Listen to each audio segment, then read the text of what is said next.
La hemos pasado muy mal porque la verdad que no nos dejaron defender acá en Guatemala.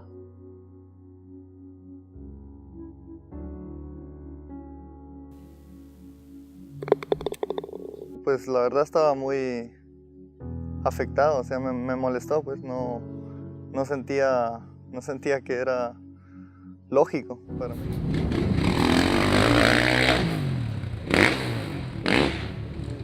Muy duro, pues, que es, el motocross ha sido mi vida.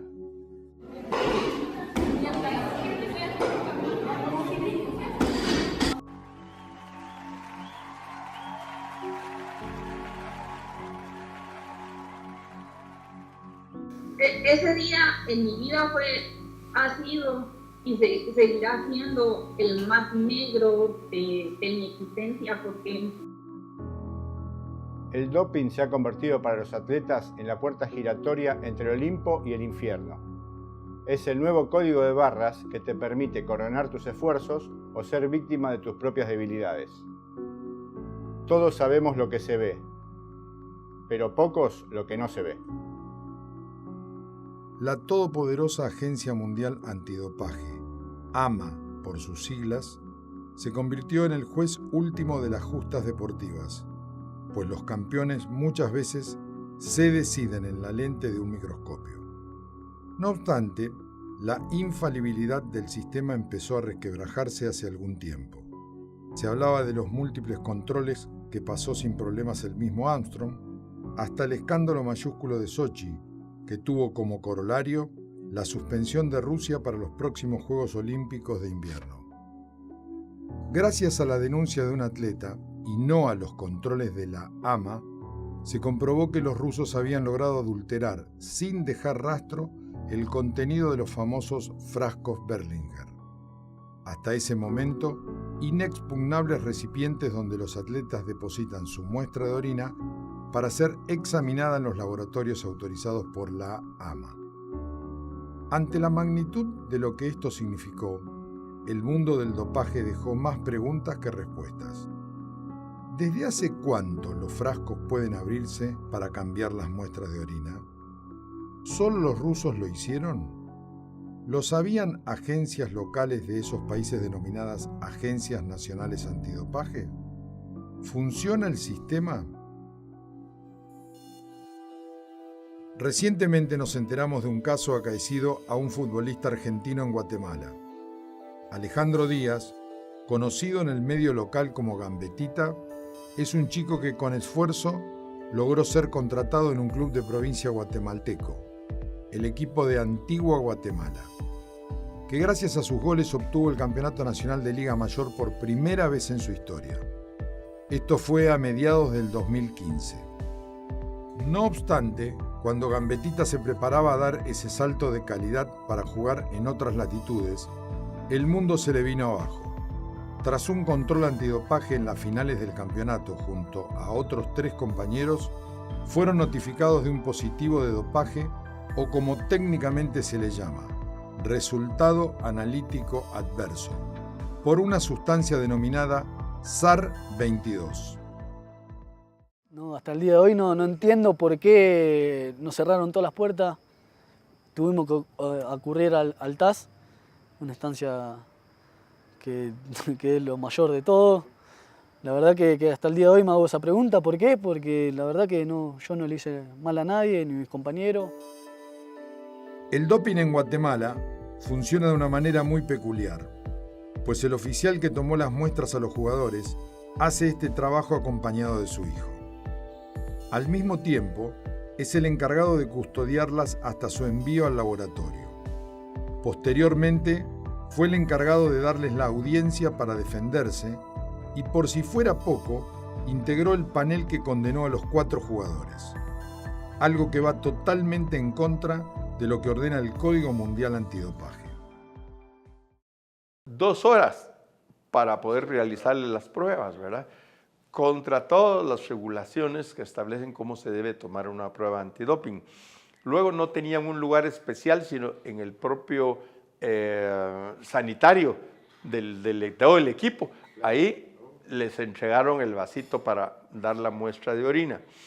Luego, la manipulación del vasito de orina la debe de hacer únicamente el atleta, ¿verdad? En este caso, no, les dieron el vaso vacío, lo llenaron los jugadores, lo tomaron los oficiales abierto, hicieron ellos el trasiego para la prueba B, ¿verdad? Y lo cerraron. ¿En manos de quién quedó esas muestras? Del doctor Robles, o sea que él era jefe del departamento médico, tomaba las muestras con su hijo, entre otros dos, ¿verdad? Por su parte, el director de la Agencia Nacional Antidopaje de Guatemala asegura que el presidente del club dopaba a los jugadores con un suplemento vitamínico.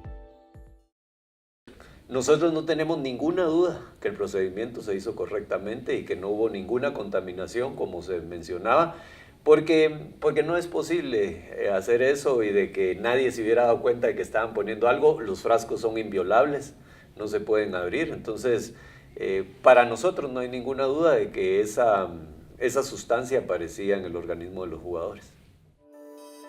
Verificamos que el presidente del club consultó previamente al mismo oficial antidopaje, médico y juez del sistema, sobre el uso del suplemento vitamínico en mención, a lo cual se le respondió por escrito que no contenía una sustancia dopante. El extraño caso coincidía con el hecho que el triunfo de un equipo de provincia no era cómodo para el establishment del fútbol guatemalteco. A los jugadores se les impidió contar con un abogado para sus audiencias. Los citaron 48 horas antes y los presionaron para inculpar al presidente para bajarle la sanción. La sustancia era un anabólico que, lejos de beneficiarles, volvía lentos a los jugadores en sus efectos. Cualquier gente estaba ahí, fue el día que salimos campeones, que entraban periodistas, entraba gente desconocida, la verdad que un desastre. Los 4 jugadores, con el apoyo de su club, decidieron acudir al Tribunal Internacional de Arbitraje con sede en Suiza, conocido como TAS, por ser la última instancia para buscar justicia ante un proceso que consideraban viciado. Las autoridades guatemaltecas buscaron obstaculizar ese oneroso proceso, incluso pidiendo que el juicio ante el TAS se desarrollase en idioma inglés. El Club Antigua y sus jugadores dijimos que quisiéramos que fuera un árbitro, porque 4 árbitros el costo iba a ser altísimo, ¿verdad? Y que quisiéramos que fuera en español, que era nuestra lengua materna. Viene la federación y dice que ellos quisieran en inglés y que quisieran que fueran 4 árbitros. Más manifiesta mala fe no puede haber. Los 4 jugadores fueron absueltos y su sanción levantada inmediatamente. Lo que había ocurrido en Guatemala fue una pesadilla. Pero la historia no termina aquí, pues nos enteramos que este caso era uno de los muchos en las distintas federaciones deportivas de Guatemala. El golfista amateur Daniel Gurtner fue campeón de Guatemala en 4 ediciones. Sufre de una taquicardia supraventricular, por lo que no puede tomar ningún tipo de estimulantes. Se mantuvo durante varios años en el primer lugar del ranking. Esto le produjo éxitos y resquemores. En noviembre del 2015, Gurtner ganó su tercer torneo nacional y por tercera vez en su corta vida de amateur debía someterse al respectivo control antidopaje después de obtener el triunfo. Ese día algo no andaba bien. Los oficiales de la Agencia Nacional Antidopaje proporcionaron la bebida para lograr que depositara su muestra. Cuando estaba dispuesto a hacerlo, extrañamente le demoraron por 1 hora con el pretexto de haber perdido su identificación. Como se puede apreciar en las fotografías, los deportistas estaban juntos mientras efectuaban las pruebas, algo prohibidísimo por el Código Mundial. Había varias pruebas en la mesa de control, incluso hasta cervezas. El sitio estaba abierto al público. Cuando se someten a una prueba de dopaje, los deportistas tienen derecho a tener un representante que testifique el proceso. Sin explicación alguna, el padre de Gurtner, que actuaba como tal, fue desalojado por los oficiales de la Agencia Nacional Antidopaje. Al ver todo esto, decidió tomar estas fotografías. Cuando yo dije yo quiero estar presente, me echaron de ahí y se enojaron y en este momento cuando me echaron ahí, no me echaron, me alejaron del lugar, tomé otra vez 2 fotos. Cuando ya Daniel estaba de vuelta y los 4 jugadores extrañamente en un relajo, todos juntos haciendo la prueba de antidopaje con 2 muestras en la mesa, un relajo en la mesa, gente circulando, cerveza en la mesa. Entonces me parecía todo muy raro.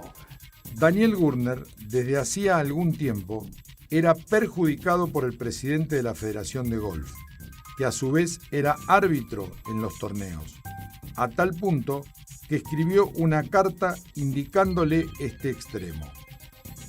Asimismo, fue removido inexplicablemente del ranking nacional en un lapso de un mes, con la justificación absurda que debía estar a la vez en 2 torneos simultáneos. Gurner fue notificado que dio positivo por la sustancia clorotestosterona, que incrementa la masa muscular y la agresividad en atletas de gran desempeño físico, algo que ponía en serio peligro a su salud por la dolencia cardíaca y contravenía la serenidad que un golfista debe poseer para este deporte. Cuando se preguntó al presidente de la AMA, Sir Craig Reedy, sobre el caso de este golfista, contestó sorprendido. We have 3 cases in Guatemala. An amateur athlete, a golfer, a golfer, yeah, he was a positive result. He had to. What was he taking? Yeah, he was taking clostebol, they say. Seguros de su inocencia, la familia Gurner acudió a la Agencia Nacional Antidopaje para esclarecer qué sucedía. Como me imagino otros atletas no se fueron tan lejos o se dejan intimidar de él y aceptaron la prueba y decían tal vez, sí, la pomada tal vez, sí. Yo dije rotundamente, eso no puede ser, eso es una mentira. Y cuando yo venía, él estaba muy molesta y me dice, bueno, váyanse atrás de una vez, váyanse ahí, así con su cinismo que tiene. Los Gurner apelaron en Guatemala. El golfista fue suspendido sin concedérsele una audiencia preliminar, que por derecho le correspondía. Tras 6 meses de tortuosos trámites, llegó a la audiencia definitiva, donde fue juzgado por los mismos abogados de la Agencia Nacional Antidopaje de Guatemala, presentándose como panel independiente en un claro conflicto de interés, al igual como ocurrió con los futbolistas. Es un caso de conflicto de interés que hemos ido solucionando. Lo que sucede es que en el seno de la Agencia Nacional Antidopaje se formó alrededor del Comité Olímpico Guatemalteco. Entonces la mayoría de los que participaban ahí eran miembros o del Comité Olímpico Guatemalteco o de la Confederación Deportiva. Entonces, por conflicto de interés, poco a poco hemos hecho independiente cada uno de esos paneles de audiencia. Pero lo que sí le podemos decir es de que en ningún caso es una situación en la que se violente la situación jurídica o la defensa que pueden tener los atletas. Como se preveía, Gurner fue suspendido 2 años y debió seguir la sugerencia de Francisco Aguilar. Apeló al TAS o Tribunal de Arbitraje del Deporte Internacional. Para ello, la familia debió pagar sus costos legales, los de la Agencia Nacional de Guatemala y, por si fuera poco, también los de la Federación de Golf, pues si una de las partes se niega, el apelante debe cubrir esos gastos.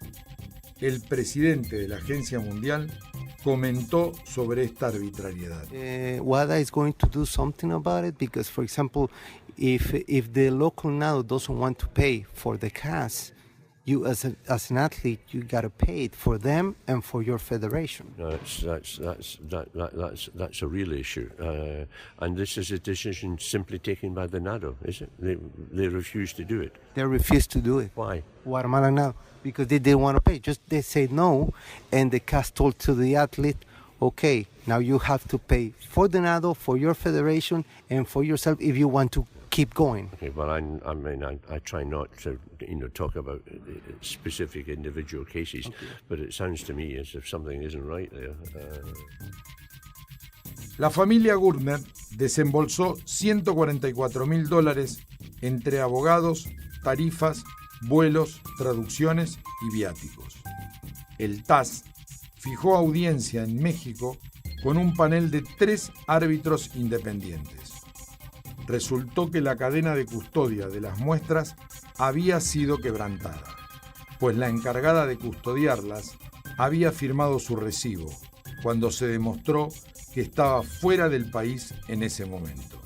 Sí, no estaba en el país. Nuestra directora ejecutiva estaba en Perú, en una reunión también de antidopaje, y entonces la cadena de custodia supuestamente para el TAS se rompió. Nosotros ahí mismo también expresamos al TAS de que la cadena de custodia, independientemente que no hubiera seguido esa situación de que ella estuviera o no estuviera aquí, estaba en un lugar que era inviolable y en la que no se podía contaminar bajo ningún punto de vista. Luego se comprobó que la validez de la acreditación del oficial que le tomó las muestras estaba basada en un diploma falsificado, con la firma del anterior director de la ONAD, Guatemala. Por tanto, la persona tomó ilegalmente las muestras. Agarraron un diploma del curso que habían tenido y cambiaron, hicieron un texto encima y lo pusieron encima con una firma digital que existía en la computadora donde yo estaba en esa parte. Entonces eso pues definitivamente pues no es ético, no es correcto. Y él acusa que nosotros le hicimos un diploma falso para que él pudiera hacer el control del golfista. Y el año anterior, el mismo oficial de control había hecho a ese mismo golfista el control antidopaje. O sea, es un caso terrible de una acusación espuria que esperamos contrademandar. Como frutilla del postre, el laboratorio en Canadá admitió la muestra de Gurtner como útil, cuando se reportó que el medidor de densidad en el formulario de la prueba especificaba que la orina no llegaba al nivel mínimo requerido por el Código Mundial Antidopaje, que es de 1.005. Se manda la muestra de orina y la muestra de orina, si no está bien tomada, el laboratorio lo descarta.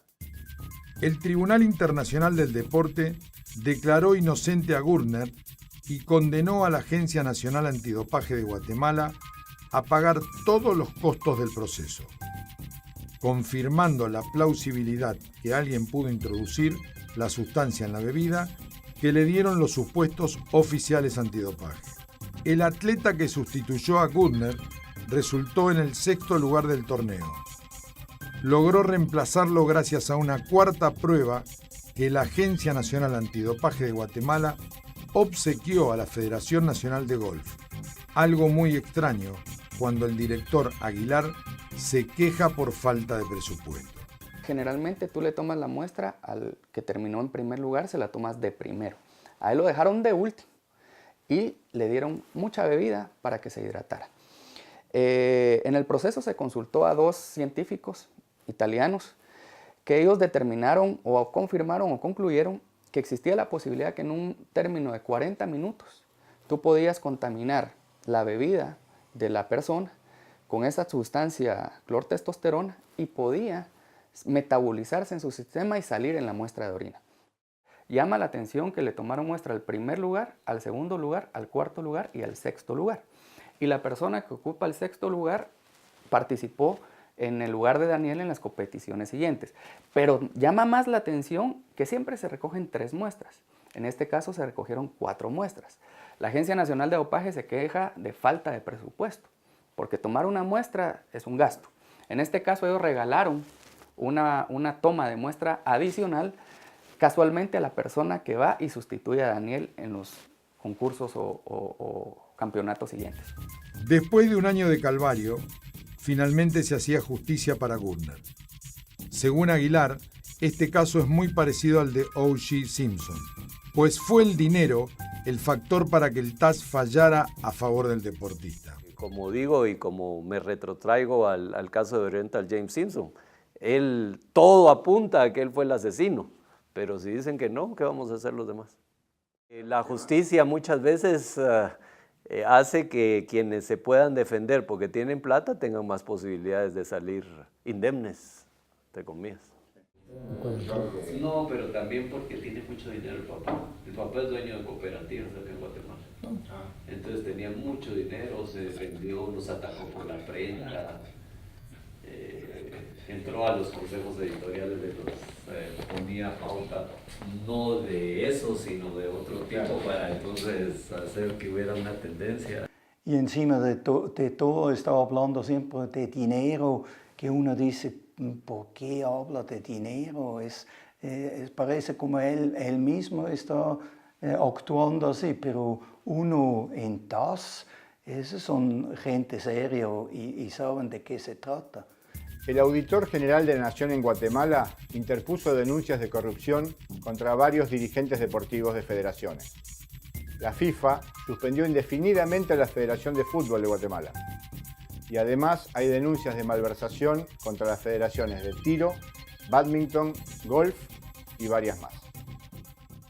Nosotros hemos tenido que presentar denuncias por que algunas federaciones, y esta federación precisamente es una de ellas, porque los mismos directivos eran propietarios de las empresas proveedoras de la misma organización donde ellos estaban prestando servicios como dirigentes deportivos. Entonces, yo creo que estas malas prácticas hacen un daño terrible al deporte en términos generales. Víctor Castillo ha sido campeón nacional de motocross en Guatemala varias ocasiones. Este deporte no es olímpico y por ende es muy extraño que se efectúen pruebas antidopaje. Durante un torneo en 2015, Castillo encabezaba la clasificación del campeonato en contra de un equipo rival patrocinado por una poderosa compañía japonesa de motocicletas. Por desconocer el código, Castillo fue sometido al proceso de antidopaje más inverosímil que pueda existir, protagonizado por la directora ejecutiva de la Agencia Nacional Antidopaje de Guatemala. Me citaron 15 minutos antes de mi competencia. En ese momento yo no tenía ganas de ir al baño, entonces en la muestra uno tiene que llenar una medida, ¿verdad? Yo en ese momento no la completé. Entonces Patricia Espósito, ¿verdad? Las personas de la NADO me dijeron que ellos me iban a custodiar la muestra para que yo pudiera ir a competir y luego después de mi competencia regresar a llenar la muestra. Entonces así lo hicimos, yo les dejé mi muestra, ellos la custodiaron, fui a competir, todavía pasó la premiación, luego yo regresé con ellos, ¿verdad? Y me dieron el mismo frasco que ya tenía un poco para rellenarlo a llegar a la medida que tenía que llegar. Y luego ya pues así fue como yo se los entregué a ellos, ¿verdad? El corredor guatemalteco resultó positivo por clorotestosterona, la misma sustancia del golfista. En un escandaloso conflicto de interés, la misma Agencia Nacional Antidopaje proporcionó los abogados al corredor y, arrogándose la función de un panel independiente, decidió rebajarle la sanción de 4 a 2 años. Esto ocurrió coincidentemente cuando los medios de prensa publicaron los problemas de la Agencia Nacional Antidopaje. Me dijeron que ellos me iban a dar un abogado para poder ayudarme a ellos mismos, que me iban a dar un abogado para poder arreglar mi caso, ¿verdad? Y de hecho así fue, ¿verdad? Con un abogado de ellos fue por medio que lo hicimos, que solicitamos una revisión de mi sanción y al final ellos pues, me redujeron la sanción a 2 años. Nosotros mismos le decimos hasta con qué expertos jurídicos pueden ir a acompañarse y que les defiendan en el caso. Astrid Camposeco es una pesista guatemalteca que compitió en los Juegos Panamericanos de México. Pasó varios controles antidoping sin ningún problema, hasta que tuvo problemas con una competidora, como ella explica. Alrededor de mayo del 2015, le efectuaron una prueba antidopaje previa a los Juegos Panamericanos de Toronto. Ya habíamos tenido una disputa un poco, no nos fuimos a los enfrentamientos, pero sí hubieron empezaron a haber chismes y cosas por las que yo tomé la decisión de hablar al respecto con instituciones más elevadas que mi federación. Entonces, en esta ocasión se compitió, yo competí y tuve la oportunidad de dentro de las marcas, ganar mi plaza a Juegos Panamericanos. Astrid resultó positivo de boldenona 2 meses después de hacerse la prueba, durante julio del 2015, en plenos Juegos Panamericanos de Toronto y previo a iniciar su participación. Eso yo me di cuenta que él lo que estaba haciendo era tratar de que yo confesara algo que yo no había hecho para cerrar el caso definitivamente en esa reunión. Astrid Camposeco no tuvo una audiencia preliminar y en todos los procesos Aguilar presidió las instancias. ¿Cómo iba yo a tener la soltura de denunciar lo que me estaba ocurriendo si la misma persona que estaba ejerciendo el poder me estaba juzgando? En la supuesta audiencia de apelación hablamos de diversas cosas, situaciones que yo había vivido dentro de mi federación y por las que yo consideraba que estaba en esta situación. Luego de eso me dijo el doctor, de una manera muy sarcástica: usted sabe que luego de esto, luego de esta apelación, el siguiente recurso es apelar al caso en Suiza. Pero lógicamente eso era una burla para mí, siendo una persona que a duras penas llega a la media en Guatemala. Astrid sufrió amenazas contra su vida y decidió emigrar ilegalmente hacia Estados Unidos. Abandonó su carrera universitaria y por la sanción perdió su beca olímpica, por lo que ahora trabaja allá para pagar la hipoteca de su casa en Guatemala. Sí, ellos reportan a los distintos departamentos que tenemos en Guadas, a la oficina regional y también al departamento legal, o sea, trabajamos en conjunto con legal, con educación, siempre con la oficina regional correspondiente y el departamento técnico correspondiente que se encuentra en Montreal del área. Una agencia nacional antidopaje se puede convertir en un instrumento de sicariato para eliminar competidores. Es indudable que el sistema adolece de muchos problemas. Y sí, muy aliviado y muy contento, pero al mismo tiempo indignado con todo lo que había pasado y todo lo que me perjudicó a mí en ese año que perdí. ¿Por qué crees que te quisieron perjudicar? Sobre todo por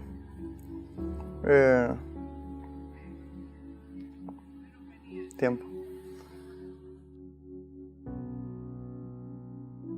La verdad que cuando me dijeron que estaba suspendido por 4 años, no me dan ganas de levantarme al siguiente día. Pasé horas solas, no sé cuántas, pensando un piso elevado, podríamos decir que es el séptimo, una ventana suficientemente grande. ¿Qué pude haber estado yo pensando en ese momento? ¿A nadie le interesó? Nos preguntamos, a los atletas que fueron absueltos por el TAS, ¿quién les compensa el tiempo perdido y el escarnio público del que fueron objeto? Es indudable que el sistema debe cambiar. Causa impacto lo de los rusos y lo de Lance Armstrong. Pero es mucho peor lo que no se ve.